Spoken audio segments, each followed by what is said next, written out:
Okay, on today's episode of What I Was Not Prepared For with moving to Canada is the national anthem. Am I the only one that wants to burst out crying every time I hear it? The Canadian national anthem is the most wholesome thing I think I've ever experienced. So, as someone who was born and raised Canadian, I fucking hate the Canadian national anthem with a burning passion.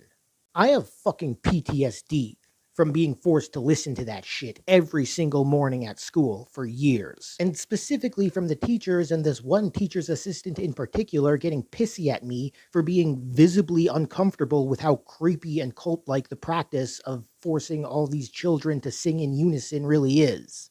A lot of other countries dunk on Americans for making their kids say the Pledge of Allegiance at school and how that's some creepy North Korea shit that's not normal. But Canadians have no business taking part in that because we make the kids sing "O Canada," which is the exact same sentiment as the Pledge of Allegiance, but it's honestly worse because it's in song form. I hate how I was forced to memorize it against my will just from hearing it every single morning, 5 days a week for years. I hate that I know all the lyrics by heart because I hate what those lyrics are saying. You can tell they were written in the Victorian era, and I mean that as a slur.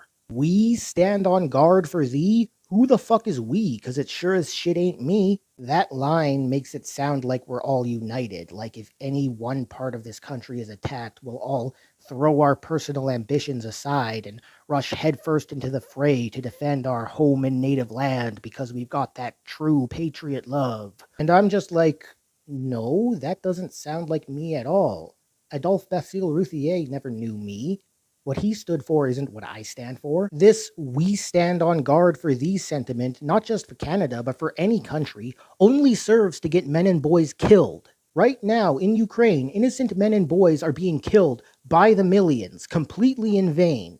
They are being fed into a frontline meat grinder, legally banned from even crossing the border out of the country to escape it, all because this outdated bullshit patriotic sentiment is being forced onto people. People like me who may not even believe in it and are completely above it. Whenever I hear "O Canada" now, as an adult who is no longer being forced to hear it every morning for 5 days a week, it's like that scene in Star Trek II, The Wrath of Khan, where he puts the bugs in that guy's ear. That's an approximation of the sensation. If I never hear the Canadian national anthem again, it will still be too soon.